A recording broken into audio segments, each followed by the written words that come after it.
यह कथा कई ग्रंथों में मिलती है भगवान शिव और माता सती की।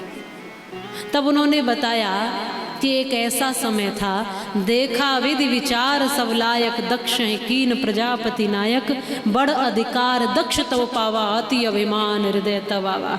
एक बार दक्ष प्रजापति को ब्रह्मा जी ने देखा कि ये कुशल है, निपुण है, चतुर है, समझदार है, ये संभाल लेगा, ऐसा सोच करके एक बड़ा पद दे दिया, सब प्रजापतियों का मुखिया बना दिया। जैसे कि वोट दे करके आप किसी को नेता बना देते हो ना, कि क्या सोच के बनाते हैं कि हमारे क्षेत्र का विकास करेंगे। प्रधान बना देते हैं गांव का कि हमारे गांव का विकास करेंगे, अच्छे व्यक्ति है। फिर विधायक बना देते हैं, सांसद बना देते हैं, नेता बना देते हैं, इसलिए कि ये हमारे क्षेत्र का विकास करेंगे, अच्छा व्यक्ति है, यह सोच करके। अब वो उस पद पर पहुंच करके यदि वैसा नहीं करता है जैसा उसे करना चाहिए, तो फिर ये उसकी त्रुटि है। और कम ही लोग ऐसे होते हैं जिनको बड़ा पद मिल जाए उस पद को संभालना जानते हो। ज्यादातर लोग कुछ बड़ा पाने के साथ साथ अभिमानी हो जाते हैं। ज्यादातर लोग ऐसे होते हैं, किसी को एकदम धन मिल जाए तो वो बावला हो जाए, किसी को कोई बड़ा पद मिल जाए संभालना मुश्किल है। ऐसा नहीं कि सब नहीं संभाल पाते, पर अधिकतर लोग पद को प्राप्त कर लेते हैं, पर पद को संभालना सबके बस की बात नहीं। दक्ष जैसा कुशल व्यक्ति, जैसे ही पद आया, ब्रह्मा जी ने उनको मुखिया बना दिया प्रजापतियों का, तो थोड़ी सी अकड़ आ गई इनके मन में कि अब तो मैं ही हूँ सबका मुखिया। सभा में प्रवेश किया तो सारे देवता बैठे थे, महादेव भी उसमें बैठे। सभा में देखा सब देवताओं ने एकदम झुककर प्रणाम किया, उठकर खड़े हो गए कि मुखिया साहब आ रहे हैं। भगवान भोलेनाथ किसी कारण खड़े न हो पाए, उन्होंने सम्मान नहीं किया, तो बस इसी बात का आज बुरा लग गया। क्रोध में एकदम आग बबूला हो गए और वहां से चलते हुए ये सोचने लगे कि ये शिव अपने आप को समझता क्या है, मैं दिखाऊंगा कि मैं क्या हूँ, मेरा पद, मेरा ओहदा कितना बड़ा। अभी इसको बोध ही नहीं है कि मेरा पद कितना बड़ा है, अब दिखाऊंगा कैसे। तो एक बहुत बड़ा यज्ञ रख दिया और उस यज्ञ में सब देवताओं को निमंत्रण दिया। कई बार जैसे आपके घर में कोई उत्सव हो और या फिर विवाह हो, तो बहुत से लोग ऐसे होते हैं कि मंत्री जी को बुला लेते हैं, बड़े बड़े लोगों को बुला लेते हैं, बड़े व्यापारियों को बुला लेते हैं। किस लिए? कि थोड़ा समाज में वाहवाही हो जाए। वो देखकर ये कहेंगे कि इसके संपर्क तो देखो कहाँ कहाँ तक है, कितने बड़े बड़े लोग इनसे जुड़े हुए हैं, ये कोई सामान्य व्यक्ति नहीं हो सकता, बहुत पहुँचा हुआ व्यक्ति होगा, इसलिए तो इतने बड़े लोग इसके यहाँ आ रहे हैं। ऐसा दिखाने के लिए भी कई लोग बुला लेते हैं। अब इसने बस ऐसा ही कुछ किया, यज्ञ तो कर दिया और सारे ने जो देवता थे उनको निमंत्रण दिया, यहाँ तक कि ब्रह्मा जी और विष्णु भगवान को भी इसने आमंत्रण किया, निमंत्रण दे दिया, बस शिव जी को छोड़ दिया। वो ये दिखाना चाहते हैं कि मेरे यहाँ विष्णु भी आते हैं, ब्रह्मा भी आते हैं, इंद्र भी आते हैं, पवन देव भी आते हैं। जब सारे देवता आते हैं तो तुम क्या सबसे अलग हो?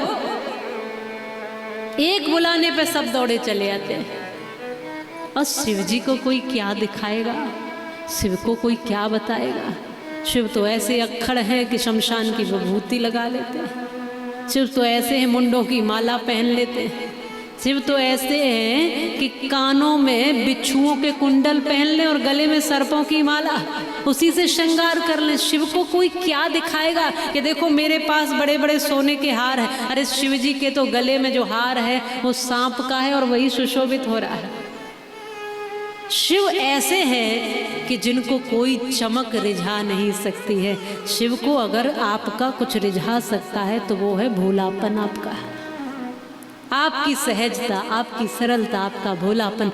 इसीलिए तो भोलेनाथ कहते हैं उनको, भोले लोगों के नाथ हैं वो।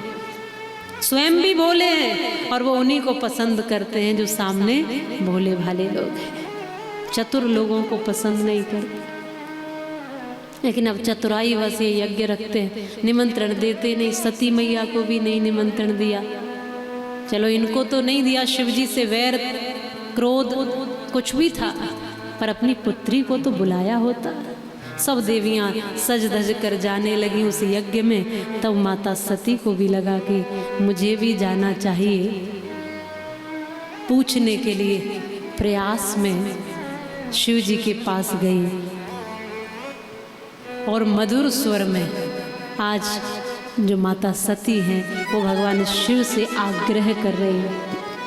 माता सती हाथ जोड़ करके बड़े मधुर स्वर में बोल रही हैं भगवान शिव को। बोली सती मनोहर वाणी भय संकोच प्रेम रससानी।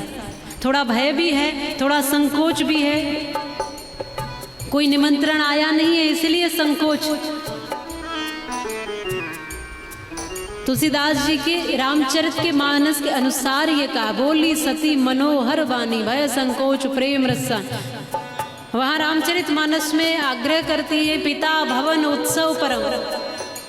पिता के भवन में उत्सव है, लेकिन श्रीमद् भागवत कथा में, भागवत महापुराण में थोड़ा शब्दों को बदल कर कहती है। प्रजापतेस्ते स्वसुरस्य सांप्रतम निर्यापितो यज्ञ महोत्सव किल वयम च तत्रा विश्राम वामते यद्यर्थितामी विबुधा व्रजंती।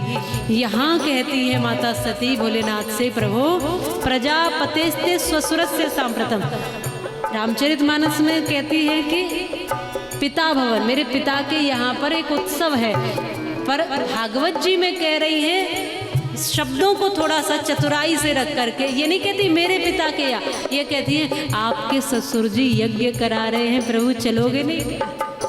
थोड़ा भोलेनाथ को ये लगे कि मेरा भी कोई रिश्ता है। प्रजापतेस्ते ससुरस्य सांप्रतम, आपके ससुर जी यज्ञ करा रहे हैं, चलना चाहिए।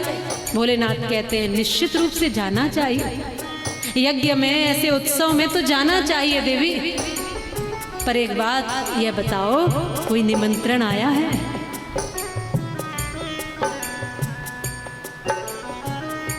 यद्यपि ऐसा होता है कि कोई यज्ञ हो रहा हो, कोई कथा हो, मंदिर हो, किसी संत का आश्रम हो, ऐसे स्थानों पर तो बिना बुलाए चले जाना चाहिए, बुलाने की आवश्यकता नहीं है। तथापि इन स्थानों पर भी हमारे जाने से वहाँ लोगों को कोई समस्या हो रही हो तो फिर सोचना समझना पड़ेगा। यज्ञ में बुलाने की जरूरत नहीं है, बिना बुलाए ही जाना चाहिए।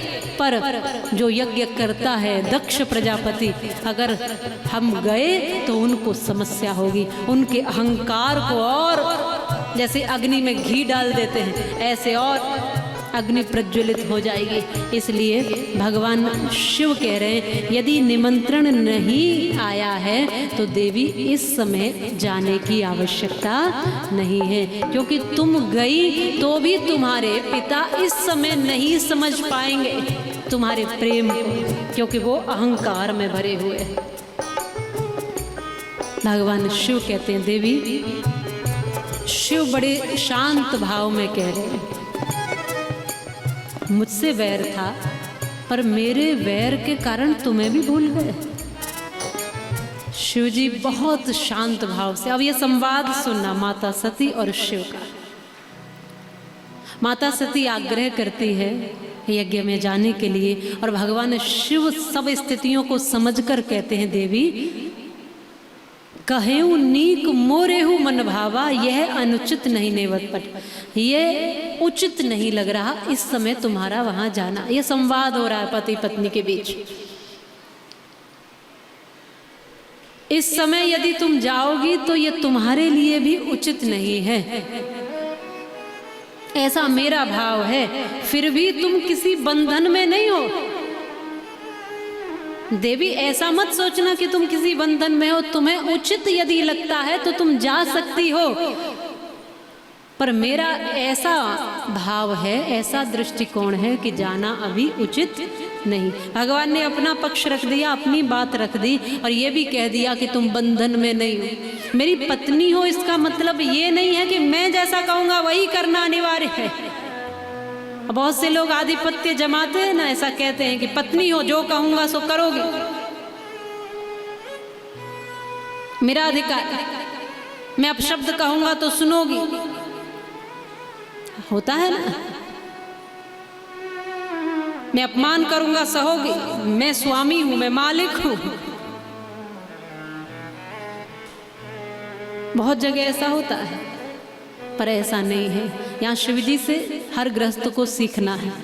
यहाँ दोनों के लिए सीखने योग्य बात, माँ सती के माध्यम से समस्त स्त्री समाज को और भगवान भोलेनाथ के माध्यम से पुरुष समाज को। भोलेनाथ ने अपना पक्ष रखा और ये कहा कि आप बाध्य नहीं हो, बंधन में नहीं हो, उचित लगे तो जा सकती हो, मेरी तरफ से बंधन नहीं है। लेकिन मैं इतना कहूँगा कि दक्ष सकल निज सुता बुलाई, हमरे बयर तुमहु बिसराई, जो बिन बोले जाओ भवानी, रहे न शील स्नेह न कानी। विद्वान श्रेष्ठ पुरुषों का ऐसा मानना है कि आवत ही हर से नहीं, नैनन नहीं स्नेह। अगर आपके आने से किसी को प्रसन्नता नहीं है और आंखों में जिसके तुम्हारे प्रति श्रद्धा नहीं है और तुम पहुंच गए और वो खुश ही नहीं हुआ, तो ऐसे स्थान पर जाना क्यों? फिर कोई कितना भी धनाढ्य क्यों ना हो, अपने घर में होगा। और कोई सामान्य सा व्यक्ति हो और तुम्हें आदर सहित बुलाता है तो उसकी झोपड़ी में भी बिना सोचे समझे चले जाना इस समय उचित नहीं है। अगर गई तो कष्ट उठाना पड़ेगा तुम्हें, ऐसा भगवान ने समझाया। पर माता सती को लगा के कह तो दिया ही है कि जाना चाहती हो तो जाओ, तो माता सती आज गई है। कारण उसमें बहुत सारे हैं, पीछे की कथा बहुत बड़ी है। वो कहते हैं कथा में कि जब सती जी ने जानकी जी का रूप धारण कर लिया था, भगवान राम जब वन में फिर रहे थे जानकी जी को खोजते खोजते, और भोलेनाथ और माता सती जब वो उसी रास्ते से जा रहे थे, शिव ने प्रणाम कर लिया और सती जी के मन में शंका हो गई। तब उस समय परीक्षा लेने के लिए गई थी श्री राम जी की, तो परीक्षा लेते समय जानकी का रूप धारण कर लिया। तब से ही एक तरह से भगवान शिव ने उनका त्याग कर दिया था। तो माता सती आज मौका देखती हैं कि शायद इस जीवन में, इस जन्म में तो शिव मुझे स्वीकार न करे, पर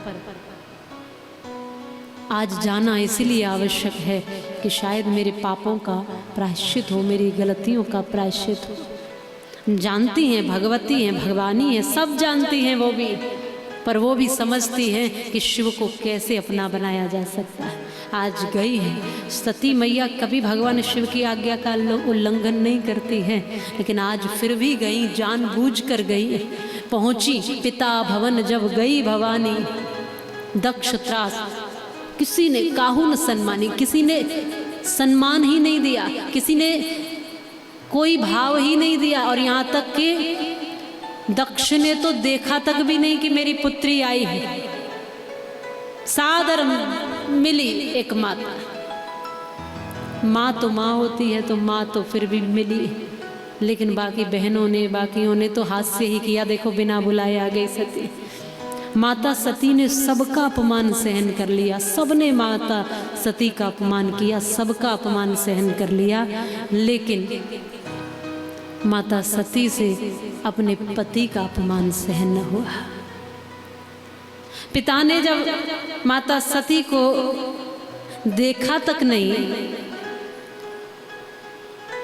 माता सती ने सहन किया, कोई बात नहीं।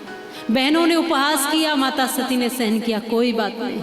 सबने माता का निरादर किया, माता सती ने सब सहन किया, लेकिन देखा कि जाकर देखूं तो सही कि मेरे भोलेनाथ का, शिव का यज्ञ मंडप में कितना सम्मान है, कौन सा स्थान है। सती जाए देखेऊ तब जागा, कतहु न दीख शंभु करि भागा। जब माता सती ने उस यज्ञ मंडप में देखा कि हर एक छोटे से छोटे देवता का स्थान यज्ञ में दिया हुआ है, लेकिन देवादि देव महादेव का स्थान नहीं है, तब माता कुपित हो गई, क्रोधित हो गई और योगाग्नि को मानो माने प्रज्वलित कर लिया। अपने ही नेत्रों में लाल लाल अग्नि को प्रकट करके पूरी ज्वालामुखी बन करके आज कहा, हे दक्ष, तू पिता कहलाने का अधिकारी नहीं है, तूने आज शिव का अपमान किया है, तूने सारी मर्यादाओं का उल्लंघन कर दिया है, तू अहंकार में आज इतना भर गया है कि आज तूने मेरा ही अपमान नहीं, मेरे पति का भी अपमान किया, भगवान शिव का अपमान किया है। यह यज्ञ तेरा कभी सफल नहीं होगा। जिस यज्ञ में शिव ही नहीं है वो यज्ञ सफल कैसे होगा? इस यज्ञ को कभी सफल नहीं कर पाओगे। यह शरीर आपसे मिला है, ये शरीर मिला है, इसलिए इस शरीर को इसी मंडप में भस्म करके अपने भोलेनाथ को अगले जन्म में प्राप्त करूंगी। और ऐसा कहते हुए माता ने योगाग्नि को प्रज्वलित करके अपने ही शरीर को भस्म कर डाला। बोलिए सती मैया की जय हो। जैसे ही माता सती जलने लगी, भस्म होने लगी, हाहाकार पूरी सभा में हो गया। सभा इधर उधर भागने लगे, बिखर गई, यज्ञ बिल्कुल बंद हो गया, वहीं सब कुछ रुक गया, मानो सब हाहाकार कर रहे हैं। और जो भगवान ने अपने गणों को माता सती के पास भेजा था, साथ में जब आई थी माता सती, तो उन गणों ने सूचना दी शिव को। शिव जी ने वीरभद्र को भेजा और वीरभद्र ने सबको दंड दिया, यज्ञ विध्वंस कर दिया और जो दक्ष प्रजापति थे उनका शीश काट दिया। पूरी तरह से यज्ञ शिथिल पड़ गया, सब कुछ खंडित हो गया। भगवान शिव की फिर आराधना की है। सब देवों ने मिलकर, सब भक्तों ने मिलकर। यज्ञ इसी तरह अधूरे रह जाएंगे तो समाज का कल्याण कैसे होगा? कृपा करिए शिव जी और यज्ञ को सफल बनाइए। तब भोलेनाथ देवताओं के आग्रह पर आए हैं और आने के बाद भोलेनाथ ने फिर यज्ञ को सफल कराया और यज्ञ जो दक्ष प्रजापति है उसका बकरे का सिर लगा करके फिर सबको विधिवत बिठाकर यज्ञ को सफल किया है।